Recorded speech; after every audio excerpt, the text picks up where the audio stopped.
이 테스트 주주 여러분들, 최근 들어서 이 CXL 2.0 관련해서 좀 집중해 봐야 될 필요가 있죠. CXL 관련해서 좀 간략하게 기사를 통해서 좀 설명을 드리면은, 일단 삼성전자가 HBM에 대해서는 하이닉스에 완패해가지고 이제 좀 CXL에 좀 집중하는 움직임을 보여주는 것 같습니다.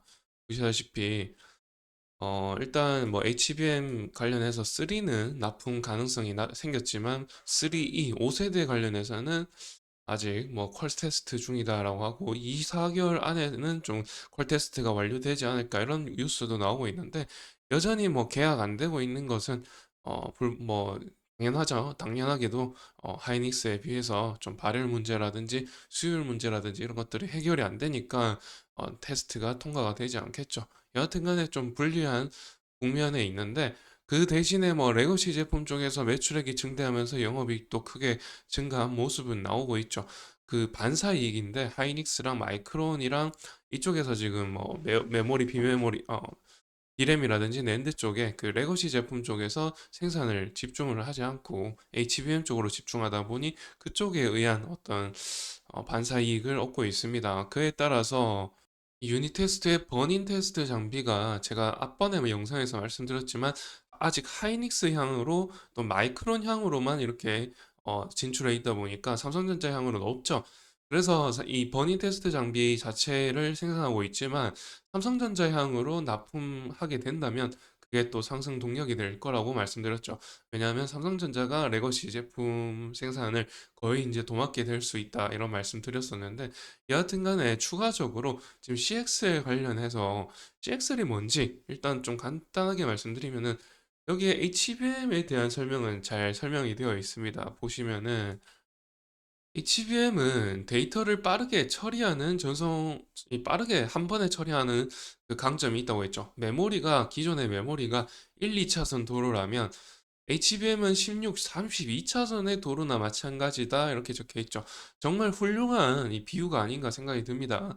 그런데 그 아래에 CX에 관련해서 어떤 비유를 했는데 다소 조금 하지 않나, 좀 알아먹기 힘들지 않나 생각이 드네요. 보시면은 여기 HBM이 다차선으로 탁 트인 고속도로라고 하면은 CXL은 다양한 종류의 차가 효율적으로 다닐 수 있는 교차로다라고 되어 있는데, 사실 좀 설명이 좀 부족한 것 같습니다. CXL 같은 경우 그 메모리랑 낸드도 함께 있고요. 또 CPU도 함께 이, 이 패키징이 됩니다. 위에 CPU, 낸드, 디램 이렇게 막 패키징이 되거든요. 그래가지고 이 D램이 여러 가지가 있고요. 또 여러 개가 있고 이 낸드도 한 여러 개 있습니다. 이렇게 돼가지고 메모리를 효율적으로 사용하기 위해서인데 그 기능을 CPU가 해준다, 일 처리를 해준다라고 이해하시면 되겠습니다.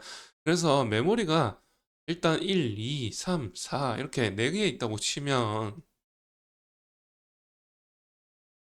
이 메모리 하나하나를 사용을 할 거 아닙니까? 이 하나하나를 CPU가 처리해서 어떤 번호를 사용할지 지정을 하겠죠. 그런데 1번이 만약에 사용됐습니다. 1번이 만약에 512 메가바이트인데 한 300 메가바이트 사용 중이다 생각해 보면, 그 다음에 CPU가 이제 1.1 버전을 말하고 있는 겁니다. 1.1. 이 CXL 1.1 버전은 이런 식으로 됐습니다. 1번을 사용했을 때 300메가 사용하는데도 그 잔여 공간이 있죠. 212메가의 잔여 공간이 있는데 이 부분 사용하지 못하게 되는 거죠.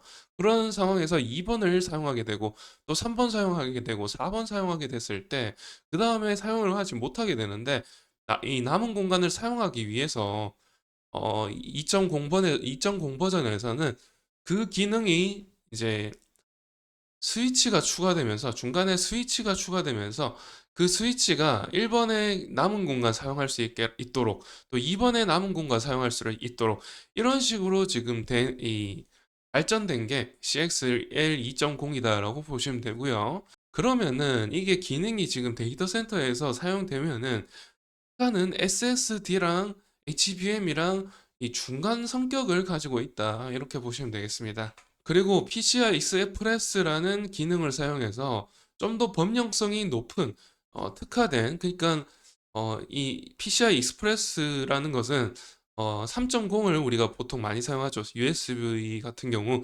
USB가 2.0, 3.0이 있는데 이게 2.0에 쓰던 거를 3.0에 쓰면은 사용이 되질 않죠. 근데 3.0에 쓰는 거를 2.0에 쓰면 또 사용이 됩니다. 이런 식으로 뭐 3.0의 타입을 2.0의 타입에 꽂으면 2.0만큼의 그 능력이 나오죠. 그래서 그 범용성은 좋은데 효과는 떨어질 수 있지만은 여하튼 사용은 할 수 있기 때문에 이 PCI 익스프레스 5.0인지 뭐 이렇게 아무래도 제가 알기로는 이 5.0으로 나오는 걸로 알고 있는데 5.0으로 나오면은 그걸 어디에나 꽂아도 사용이 가능하다 이런 장점이 있죠. 그런 PCI 익스프레스 표준 규격을 사용해서 나오는 만큼 뭐 엔비디아나 뭐 이런 쪽에 거치지 않고 바로 이제 아무 데서나 꽂아도 사용이 가능한 이런 장점이 있겠습니다. 그래가지고 어떤 데이터 처리라든지 이런 것들이 이제 좀 범용성 높게 사용이 가능한 부분 이런 장점이 있어서 이제 CXL 쪽도 좀 수요가 생길 수 있다 이런 말씀을 드리는 거고 그런 점에서 지금 CX를 내년에 뭐 하이닉스 같은 경우 가장 빨리 지금 내놓을 것으로 보이기는 하나 CXL을 내놓으면 28년에는 메모리 업계의 메인스트림으로 자리 잡을 거라고 하죠. 여하튼 간에 이런 식으로 지금 CXL이 좀 낸드 SSD도 좀 교체할 수도 있다. 이렇게 좀 이해를 하시면 되겠습니다. 여하튼 간에 좀 차세대 그 메모리 혁신적인 어떤 메모리 사용 모듈이 아닌가 이렇게 생각이 듭니다. 이런 제품을 생산하게 되면 이제 유닛 테스트가 2.0에 대한 그 이 기사를 보시게 되면 2.0에 대한 검사 장비를 개발했다고 완료했다고 하죠. 이렇게 되니까 아무래도 이제 좀 2.0 관련해서 좀 검사 장비 관련해서 좀 여러 경쟁업체가 있겠습니다만은 제법 빠른 시점에 검사 장비 완료했기 때문에 이에 따라서 좀 펄테스트하고 이런 과정들 통해서 이제 삼성전자 하이닉스 향으로 공급 계약이라든지 이런 것들이 좀 체결된다면 추가적인 상승 모멘텀이 되지 않을까 말씀을 드리는 거죠. 여기에 적혀 있죠. 삼성전자 하이닉스 아니면 뭐 마이크론 향후 마이크론은 CXL 쪽으로 하고 있는지 모르겠네요. 여하튼 간에 CXL 2.0 검사 장비 공급 계약을 하게 된다면 이제 추가적인 상승 동력이 생기겠다라는 말씀이고 여하튼 간에 오늘 반전하는 것은 아무래도 이제 글로벌적인 반도체 지수 자체가 반전하고 있기 때문에 이렇게 올라가는 양봉이 나온 것인데 제가 봤을 때는 사실 이 양봉 세기가 좀 약합니다. 보시다시피 전날짜의 음봉 거래량 비슷한 거래량인데 음봉을 뛰어넘지 못했죠. 뛰어넘지 못했고 이 저항 채널 보이시죠? 이 채널을 돌파 상승한 것은 아니기 때문에 다소 이제 불확실성이 가속돼 이 지속되면서 이 채널 안에서 좀 행보하지 않을까라는 어떤 생각이 좀 드는 움직임입니다. 여하튼간에 그래서 지금 상승 추세로 완전히 벗어나지 못했다라는 말씀을 드리는 거고 여하튼간에 상승 동력을 크게 얻으려면 앞서 말씀드렸죠. 이 페로브스카이트 관련해서 솔로헤메에 지금 납품 이 4분기부터 납품한다고 알려져 있죠. 그래서 이게 판매량이 증대되어 가지고 어떤 그 상승의 매출액 증대 모멘텀이 될 것이냐 이런 것들이 이제 3분기, 4분기부터 이렇게 좀 나타날 텐데 아직 2분기, 3분기부터는 조금 확신할 수가 없죠. 그런 상황이라 매출액 증대가 얼마나 될지 확신할 수 없는 상황이라 저 IR을 담당자를 통해서 제가 확인한 바 솔로엠에 아직 소량의 그 매출액이 좀 찍게 될 거다 이렇게 말을 했기 때문에 다소 좀 불확실성이 있습니다. 그래서 그 판매 부분이 좀 증대되어야 된다라는 말씀을 드리는 거고 현대 기아차 쪽에 솔라루프 샘플링 단계라고 말씀드렸죠. 샘플이 좀 들어가 있고 페로프 스카이트를 통해서 이 발전이 바로 되어 가지고 높은 효율로 발전된 다음에 그게 바로 사용될 수 있는 어떻게 보면 전기 배터리를 좀 어떻게 보면 대체는 불가능할지라도 어느 정도 보완의 성격, 배터리가 좀 덜 들어가는 이런 이 보완의 성격이 가능하기 때문에 솔라루프 개발에 힘쓰고 있습니다. 현대기아차 힘쓰고 있는데 이 솔라루프를 개발해가지고 이제 샘플링 단계를 하고 있죠. 그래가지고 이 컬 테스트 완료해가지고 공급 계약까지 체결을 한다면은 굉장히 큰 메리트가 있죠. 굉장히 큰 메리트 있고 큰 상승 모멘텀이 될 것이다라는 말씀을 드리는 거죠. 여하튼 간에 이 세 가지 소식을 좀 기다리면서 좀 지켜봐야 한다라고 말씀을 드리는 거고요. 보시다시피 지금 그런 한전의 공급 계약, 한전의 ESS 저장 장치 공급 계약 소식을 통해서 이렇게 올라간 만큼 그 부분이 다 반납됐죠.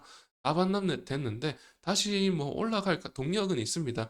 왜냐하면 이 한전 관련해서 ESS 관련해서는 수주량이 계속해서 증가하고 있거든요. 매년 분기 보고서도 보시다시피 계속해서 이제 매출액 증대는 이루어지고 있기 때문에 그렇게 떨어질 만큼의 어떤 기술력을 가진 업체는 아닙니다. 아닌데 보도되고 있는 것만큼의 어떤 결과값이 나오지 않고 있어서 아무래도 반납되었다라고 보시면 되겠습니다. 그 부분을 다시 상쇄시키기 위해서, 상쇄시키면서 상승하기 위해서는 아까 말씀드린 세 가지가 언론에 나와야 된다라는 말씀 드리면서 이번 영상을 마치겠습니다. 다음 영상에서 2분기 실적으로 한번 다시 새롭게 맞이해 보도록 하겠습니다. 시청해 주셔서 감사드리고요. 영상 좋으셨다면 좋아요와 구독 부탁드리겠습니다. 감사합니다.